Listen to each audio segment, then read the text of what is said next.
రావాల్సిన రైతు బంధు రైతు భరోసా ప్రయోజనాలు నిలిపివేయడంపై తెలంగాణ హైకోర్టు ఆక్షేపిస్తూ మధ్యంతర ఉత్తర్వులు జారీ చేసింది.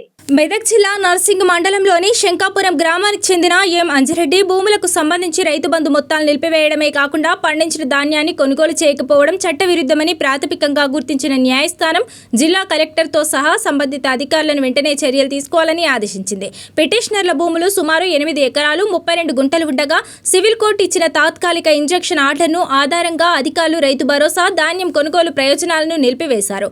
అయితే ఆ ఇంజెక్షన్ కేవలం భూమిని విక్రయించకూడదు లేదా బదిలీ చేయకూడదనే పరిమితి మాత్రమే విధించిందని, రైతు సంక్షేమ పథకాలను నిలిపివేయడానికి అది కారణం కాలేదని హైకోర్టు స్పష్టం చేసింది. ఈ నేపథ్యంలో హైకోర్టు మధ్యంతర ఉత్తర్వులుగా జిల్లా కలెక్టర్, రెవెన్యూ డివిజనల్ ఆఫీసర్, తహసీల్దార్లను పిటిషనర్లకు రావాల్సిన రైతు భరోసా నిధులను తక్షణమే విడుదల చేయాలని, పిటిషనర్ల భూమిలో పండించిన ధాన్యాన్ని ఇందిరా కిసాన్ పథకం కింద కొనుగోలు చేయడానికి అనుమతించాలని కూడా స్పష్టం చేసింది.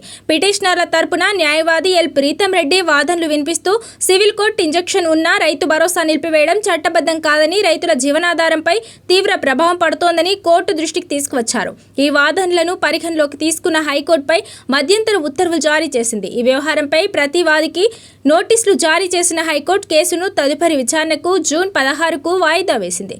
రైతు సంక్షేమ పథకాల అమల్లో అధికారుల చర్యలపై ఈ ఉత్తర్వుల ప్రాధాన్యత సంతరించుకున్నాయి. ఇదిలా ఉండగా మెదక్ సివిల్ కోర్టులో సీనియర్ న్యాయవాది, బార్ అసోసియేషన్ మాజీ అధ్యక్షులు వి ప్రతాప్ రెడ్డి వాదించగా హైకోర్టులో న్యాయవాది ప్రీతం రెడ్డి వాదించారు. తెలంగాణలో జెడ్పీటీసీ, ఎంపీటీసీ ఎన్నికల నిర్వహణకు రాష్ట్ర ఎన్నికల సంఘం సన్నాహాలు ప్రారంభించింది. మే నెలలో ఎన్నికలు జరపాలనే లక్ష్యంతో ఓటర్ల జాబితా సమీకరణకు తాజాగా కలెక్టర్లను ఆదేశించింది. తెలంగాణలో మరోసారి ఎన్నికల నగారం మోగనుంది. స్థానిక సంస్థల ఎన్నికల సందడి మళ్లీ మొదలు కానుంది. గత డిసెంబర్ నెలలో సర్పంచ్, వార్డు సభ్యుల ఎన్నికలు పూర్తి కాగా ఆ తర్వాత మున్సిపల్ ఎన్నికలు కూడా నిర్వహించారు. తాజాగా ప్రత్యేక అధికారుల పాలనలో ఉన్న మండల, జిల్లా పరిషత్లకు ఎన్నికలు నిర్వహించేందుకు రాష్ట్ర ఎన్నికల సంఘం కసరత్తు వేగవంతం చేసింది.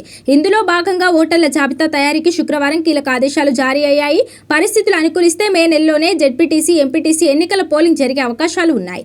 హైదరాబాద్, మేడ్చల్, మల్కాజ్గిరి మినహా మిగిలిన అన్ని జిల్లాల కలెక్టర్లకు ఎన్నికల సంఘం ఎన్నికల నిర్వహణపై దిశానిర్దేశం చేసింది. కేంద్ర ఎన్నికల సంఘం 2025 జూలై 10 నుండి 2026 ఫిబ్రవరి 5 వరకు నవీకరించిన ఓటర్ల జాబితా ఆధారంగా ఈ ప్రక్రియ కొనసాగనుంది. నియోజకవర్గాల్లోని అదనపు ఓటర్లను గుర్తించి వారిని సంబంధిత పంచాయతీలు, పోలింగ్ కేంద్రాల వారీగా వర్గీకరించాలని అధికారులు ఆదేశించారు. ఈ డేటాను centre for good governance user manual ప్రకారం పోలింగ్ కేంద్రాలకు అనుసంధానించాల్సి ఉంటుంది. డేటాలో ఏవైనా లోపాలు ఉంటే ఈ నెల 23వ తేదీలోపు నివేదించాలని, ఆ తర్వాత ముసాయిదా జాబితాలను విడుదల చేసి అభ్యంతరాల స్వీకరణ అనంతరం తుది జాబితాను ప్రకటిస్తామని ఎస్ఈసి తాజా ఉత్తర్వుల్లో స్పష్టం చేసింది.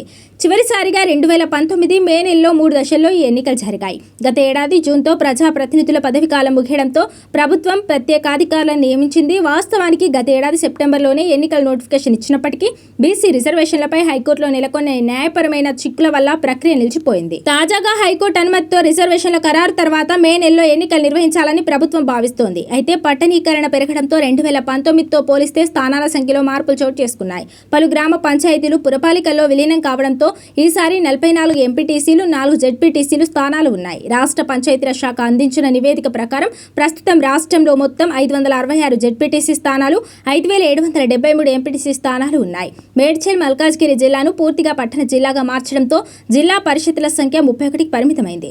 ఓటర్ల జాబితా ఖరారు కాగానే బ్యాలెట్ బాక్సుల తయారీ, పోలింగ్ కేంద్రాల ఏర్పాటు వంటి పరిపాలనా పరమైన చర్యలు చేపట్టనున్నారు. ఈ ఎన్నికలు రాష్ట్రంలోని ప్రధాన రాజకీయ పార్టీలకు ప్రతిష్టాత్మకంగా మారనున్నాయి. ఇప్పటికే సర్పంచ్, మున్సిపల్ ఎన్నికల్లో అధికార కాంగ్రెస్ స్పష్టమైన ఆధిక్యాన్ని సాధించగా ఇదే ఊపు కొనసాగించాలని హస్తం పార్టీ భావిస్తోంది. పార్టీ సింబల్పై జరిగే ఎన్నికలు కావడంతో సత్తా చాటాలని బీఆర్ఎస్, బీజేపీ సైతం వ్యూహాలకు పదును పెడుతోంది. తెలంగాణ ఆవిర్భావాన్ని భారత్ పాకిస్తాన్ విభజనతో పోల్చుతూ పార్లమెంట్ లో అనుచిత వ్యాఖ్యలు చేసిన బీజేపీ ఎంపీ తేజస్వి సూర్యపై చట్టపరమైన చర్యలు తీసుకోవాలని మాజీ మంత్రి వి శ్రీనివాస్ గౌడ్ డిమాండ్ చేశారు. శుక్రవారం న్యూఢిల్లీలోని పార్లమెంట్ స్ట్రీట్ స్టేషన్ లో ఫిర్యాదు చేసినట్టు వెల్లడించారు. 5 సెక్షన్ల కింద కేసు నమోదు చేయాలని విజ్ఞప్తి చేశారు. అనంతరం ఆయన మాట్లాడుతూ వందలాది మంది అమరుల బలిదానాలు, కేసీఆర్ అలుపెరగని పోరాటంతో తెలంగాణ రాష్ట్రం సిద్ధించిన విషయాన్ని గుర్తు చేశారు. గొప్ప ఉద్యమ ఫలితంగా ఏర్పడిన తెలంగాణను పాకిస్తాన్ విభజనతో పోల్చడం దుర్మార్గమని ధ్వజమెత్తారు. గతంలో హైదరాబాద్ ప్రాంతంలో ఉండి కర్ణాటకలో విలీనమైన 7 జిల్లాలపై వివక్ష చూపుతున్నారా అని ప్రశ్నించారు. రాష్ట్రం రాకముందు అవమానించిన బీజేపీ నాయకులు రాష్ట్రం సిద్ధించాక కూడా తమ ధోరణి మార్చుకోకపోవడం దురదృష్టకరమని పేర్కొన్నారు. పార్లమెంట్లో బీఆర్ఎస్ ఎంపీలు లేని లోటు స్పష్టంగా కనిపించిందని శ్రీనివాస్ గౌడ్ పేర్కొన్నారు. బీఆర్ఎస్ ఎంపీలు ఉంటే తేజస్వి సూర్యను గల్లాపట్టి నిలదీసేవారని స్పష్టం చేశారు. తెలంగాణను అవమానిస్తుంటే కాంగ్రెస్ బీజేపీ ఎంపీలు చోద్యం చూశారని మండిపడ్డారు. వారు తెలంగాణకు రావాల్సిన నిధుల గురించి కూడా మాట్లాడకపోవడం విడ్డూరమని మండిపడ్డారు. తెలంగాణకు అన్యాయం జరిగితే బీఆర్ఎస్ చూస్తూ ఊరుకోబోదని స్పష్టం చేశారు. తెలంగాణ ప్రొటెక్షన్ ఫోర్స్ ఏర్పాటు చేసి ఇబ్బందులు పెట్టే వ్యక్తులకు తగిన బుద్ధి చెప్తామని హెచ్చరించారు. తేజస్వి సూర్య వెంటనే క్షమాపణ చెప్పాలని డిమాండ్ చేశారు. ఆయన మీద చట్టపరమైనటువంటి చర్యలు తీసుకోవాలి ఖచ్చితంగా.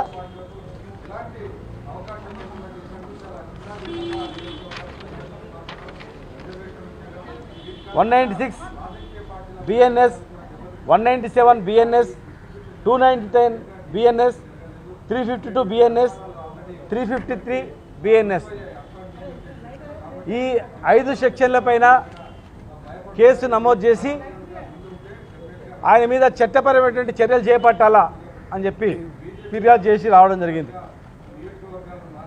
ఎంత దుర్మార్గం మాట్లాడినంటే అసలు చదువుకున్నాడా చదువుకోలేదా, సంస్కారం ఉందా లేదా,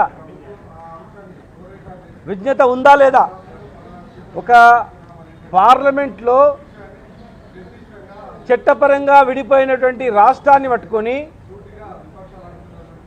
భారతదేశం నుంచి విడిపోయినటువంటి ఇండియా పాకిస్తాన్తో పోల్చడం అనేది ఎంతవరకు సమంజసం? అలాంటి వ్యక్తి, అవగాహన లేనటువంటి వ్యక్తి పార్లమెంట్లో ఉండడానికి అర్హుడు కూడా కాదు.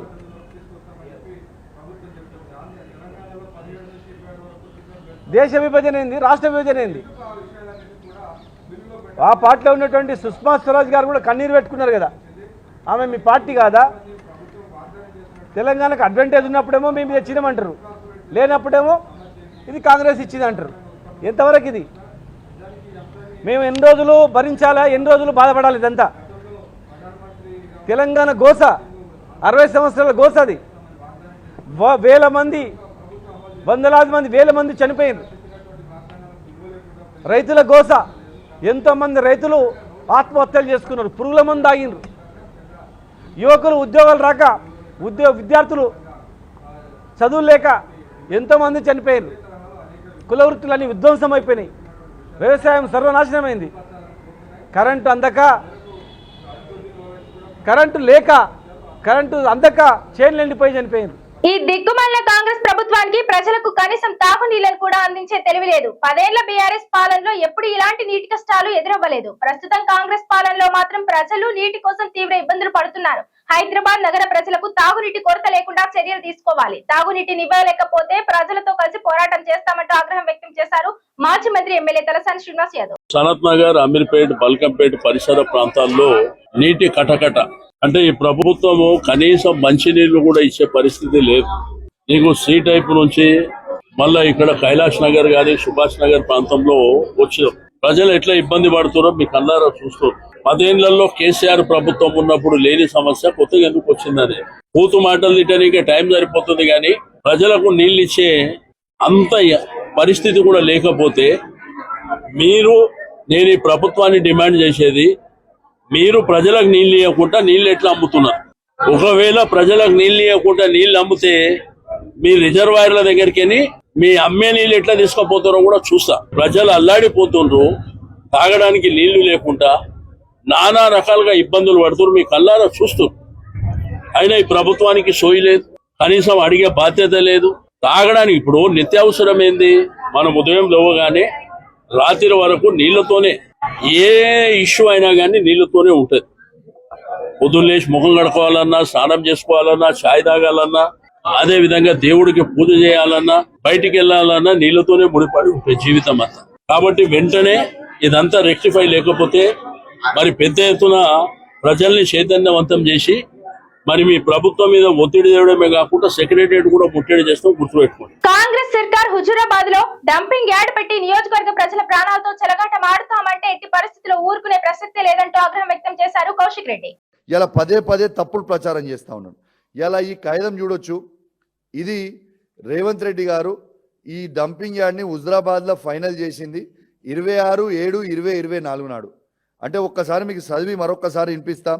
ఇలా దీని I invite kind attention to the reference cited and submitted that the collector Karimnagar has informed that the director of municipal administration informed that the honorable chief minister during visit to the Warangal has emphasized the need for establishing waste to energy plants on cluster approach in Huzurabad. ఇది 26/7/2024 నాడున ముఖ్యమంత్రి రేవంత్ రెడ్డి గారు ఆదేశాల మేరకు మేము ఇది release చేస్తున్నామని గౌరవ Karimnagar collector గారు క్లియర్గా లెటర్ ఇచ్చిండ్రు. ఇలా ఖచ్చితంగా చెప్తా ఉన్నాను, మీరు హుజురాబాద్లో డంపింగ్ యార్డ్ పెడతామంటే మాత్రం మేము ఊరుకునే ప్రసక్తే లేదు. నేను ఇవాళ మీడియా ద్వారా కూడా చెప్తా ఉన్నాను, ఇలా కాంట్రాక్టర్లు కూడా చెప్తున్నాం, అది అదాని కానివ్వండి, రామ్కి కానివ్వండి, ఇంక ఎవరన్నా కానివ్వండి, ఎంత పెద్ద కాంట్రాక్టర్ అయినా కానివ్వండి, మాకు సంబంధం లేదు. ఇలా మా హుజురాబాద్ ప్రజల ఆగ్రహంకి మీరు గురి కాక తప్పదు. రేపు ఆడ మీరు టెండర్లు వేసి మీరు కాడికి వచ్చినా మిమ్మల్ని మాత్రం ఎవరం కూడా హుజురాబాద్ నియోజకవర్గంలో ఉన్న 2,50,000 మంది మేము ఎవరం కూడా మిమ్మల్ని అక్కడ పని చేయనీయం కాక చేయనీయము. అది మాత్రం టెండర్లు వేసే వాళ్ళు ప్రతి ఒక్కరు కూడా గుర్తుపెట్టుకోవాలి. ఇలా ప్రభుత్వం ఉంది కదా, మా ఇష్టం ఉన్నది మేము చేస్తాము, మేము విర్రవీగుతాము, మేము ప్రజల ప్రాణాలతో చెలగాటమాడతాం అంటే ఇది మంచి పద్ధతి కాదు.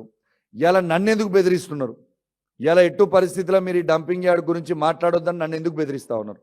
నన్ను బెదిరియకపోతే నేను ఊకోకపోతే నా మీద సిఐడి కేసులు అన్ని ట్రాన్స్ఫర్ చేసి జైల్లో పెడతామని ఎందుకు బెదిరిస్తూ ఉన్నారు? ఇలా మీరు బెదిరిస్తే మాత్రం మేము భయపడే ప్రసక్తే లేదు. ఎందుకంటే మా హుజురాబాద్ నియోజకవర్గ ప్రజల ప్రాణాలతోని మీరు చెలగాటమాడతామంటే మేము ఊకునే ప్రసక్తే లేదు. ఇది మా హుజురాబాద్ నియోజకవర్గంకే కాదు, మానకొండూరు నియోజకవర్గం నుంచి ఉన్న 2 మండలాలు, ఇలా హుస్నాబాద్ నియోజకవర్గం నుంచి ఉన్న 3 మండలాలు కూడా ఉన్నాయి.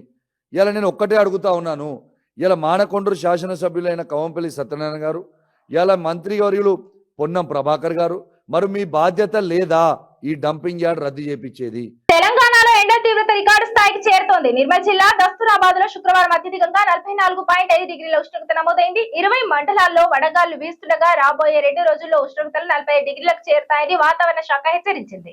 బానుడి బగబగలతో తెలంగాణ రాష్ట్రం విలవిలలాడుతోంది. రాష్ట్ర వ్యాప్తంగా ఎండలు తీవ్ర రూపం దాల్చడంతో ప్రజలు అల్లాడిపోతున్నారు. ఉదయం 8 గంటల నుంచి సూర్యుడు సురుమంటున్నాడు. దీంతో ప్రజలు బయటకు రావాలంటేనే జంకుతున్నారు. బగ్గున మండే ఎండలకు తోడు తీవ్ర ఉక్కపోతతో ప్రజలు ఉక్కిరిబిక్కిరవుతున్నారు. ఫ్యాన్లు, కూలర్లను ఆశ్రయిస్తున్నారు. రాష్ట్ర వ్యాప్తంగా ప్రధానంగా 7 జిల్లాలోని 20 మండలాలు తీవ్రమైన వడగాళ్ల కారణంగా అల్లాడిపోతున్నాయి.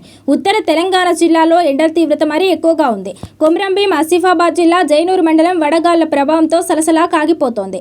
దహేగాం, సిర్పూర్ మండలాల్లోనూ ఇదే పరిస్థితి నెలకొంది. ఆదిలాబాద్, కామారెడ్డి, నిర్మల్, నిజామాబాద్, రంగారెడ్డి, సిద్దిపేట జిల్లాలోని పలు మండలాల్లో వేడిగాళ్లు ప్రజలను బెంబేలెత్తిస్తున్నాయి. శుక్రవారం రాష్ట్రంలోని అత్యధికంగా నిర్మల్ జిల్లా దస్తూరాబాద్ మండలంలో 44.5 డిగ్రీల సెల్సియస్ ఉష్ణోగ్రత నమోదై రికార్డు సృష్టించింది. ఆదిలాబాద్ అర్బన్, నల్గొండ జిల్లా మాడుగులపల్లిలో 44.4 డిగ్రీలు నమోదు కాగా మంచిర్యాల, నిజామాబాద్, జగిత్యాల, ములుగు జిల్లాలోని పలు ప్రాంతాల్లో 44 డిగ్రీలకు పైగా ఉష్ణోగ్రతలు నమోదయ్యాయి. మిగిలిన 22 జిల్లాల్లోనూ పరిస్థితి ఈ విధంగానే ఉంది. అక్కడ 42 నుంచి 43.9 డిగ్రీల మధ్య ఉష్ణోగ్రత నమోదవుతూ సెగలు కక్కుతోంది. రాష్ట్రంలో శని, ఆదివారాల్లో ఉష్ణోగ్రతలు మరింత పెరిగే అవకాశం ఉందని వాతావరణ శాఖ హెచ్చరించింది. మరో 1 నుంచి 2 డిగ్రీల మేర ఉష్ణోగ్రతలు పెరిగి గరిష్ట స్థాయి 45 డిగ్రీల సెల్సియస్ కు చేరుకోవచ్చని అంచనా వేస్తున్నారు. ఈ నేపథ్యంలో ప్రజలు అప్రమత్తంగా ఉండాలని, మధ్యాహ్నం వేళ అత్యవసరమైతే తప్ప బయటకు రావద్దని అధికారులు సూచిస్తున్నారు. దాహం వేయకపోయినా తరచుగా నీరు, కొబ్బరి నీళ్లు, మజ్జిగ, ఓఆర్ఎస్ ద్రావణం తీసుకుంటూ శరీరాన్ని హైడ్రేటెడ్ గా ఉంచుకోవాలని అంటున్నారు. ఉదయం 11 గంటల నుంచి సాయంత్రం 4 గంటల వరకు ఎండ తీవ్రత ఎక్కువగా ఉంటుంది కాబట్టి ఆ సమయంలో బయట తిరగడం మానుకోవాలని సూచిస్తున్నారు.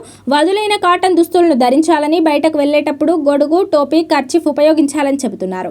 మసాలాలు ఎక్కువగా ఉండే ఆహారం కంటే చలువ చేసే పండ్లు, కూరగాయలు ఎక్కువగా తీసుకోవాలని, ఆల్కహాల్, టీ, కాఫీ, కార్బోనేటెడ్ పానీయాలు శరీరాన్ని డిహైడ్రేట్ చేస్తాయి కాబట్టి వాటికి దూరంగా ఉండడం మంచిదని అంటున్నారు. సీఎం చంద్రబాబు నాయుడు అమరావతి రాజధాని పరిధిలోని రైతులతో సమావేశమయ్యారు. 2వ విడత భూ సమీకరణలో భూములిచ్చిన రైతులతో సమావేశమయ్యారు. ఉండవల్లిలోని క్యాంప్ కార్యాలయంలో శుక్రవారం రాత్రి 12 గంటల వరకు ఈ సమావేశం జరిగింది. 2వ విడత భూ సమీకరణకు భూములిచ్చిన రైతులకు ముఖ్యమంత్రి చంద్రబాబు నాయుడు కౌలును ప్రకటించారు. ఎకరానికి 40,000 రూపాయల చొప్పున 10 ఏళ్ల పాటు కౌలు చెల్లిస్తామని వెల్లడించారు. కుటుంబానికి 1.50 లక్షల మేర వ్యవసాయ రుణమాఫీకి ఏడాదికి 3,000 చొప్పున కౌలు పెంచేందుకు సీఎం చంద్రబాబు నాయుడు అంగీకారం తెలిపారు. సీఎం చంద్రబాబు నాయుడు మాట్లాడుతూ రాజధాని నిర్మాణానికి భూములు ఇచ్చిన రైతులెవరికీ అన్యాయం జరగదని హామీ ఇచ్చారు. ఈ భూముల్లో ప్రపంచ స్థాయి రాజధాని నగరాన్ని నిర్మించే బాధ్యత తనదని, రైతులే బ్రాండ్ అంబాసిడర్లుగా మారి భూ సమీకరణ ప్రక్రియను విజయవంతం చేయాలని కోరారు. అమరావతికి భవిష్యత్తులో ఎలాంటి ఇబ్బందులు తలెత్తకూడదనే చట్టబద్ధత కల్పించామని అన్నారు. ఈ సమావేశంలో ఎండ్రాయి, పెద్దమద్దూరు, వైకుంఠపురం, కర్లపూడి, పెద్దపర్మి,